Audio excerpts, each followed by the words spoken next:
I'm Ron Reagan here in the New York Public Library, and this is In Censors We Trust, an E-News documentary.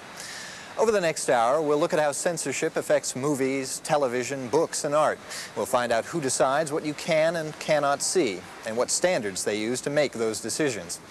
We don't much like to think that censorship can happen in America. Even those who seem to be proposing some sort of censorship are uncomfortable with the word. But whatever you call it, there has been recently a crescendo of calls from the right and left to ban certain materials as blasphemous, obscene, or politically incorrect. Take Sex. You remember Sex, Madonna's erotic coffee table book? Big success, but funny thing is, in certain libraries and bookstores around the country, it's simply unavailable. Why? Well, it's these pictures, like this one where Madonna's almost wearing this... Oh, sorry, I forgot. I'm not allowed to show you these pictures. Says who? You'd be surprised.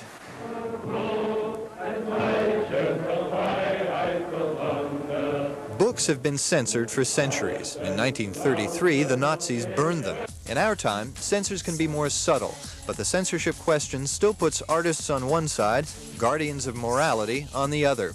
We'll hear from both sides. There are artists and entertainers fighting for unlimited free expression. Nothing will escape the scrutiny of the righteous people.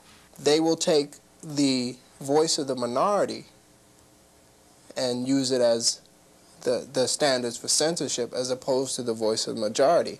There are conservatives, church officials, and others calling for limits on what artists can do. If we have sunk so low in this country as to tolerate and condone this sort of thing, then we become a part of it. How is the responsible filmmaker going to decide what kinds of stories to tell and how best to tell them?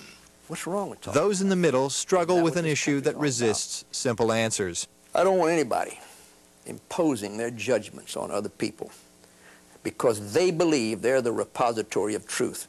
And I'll end this little sermon with the following Texas, Arkansas prayer whenever I meet people like that. And the prayer goes like this: Dear God, let me seek the truth, but spare me the company of those who have found it.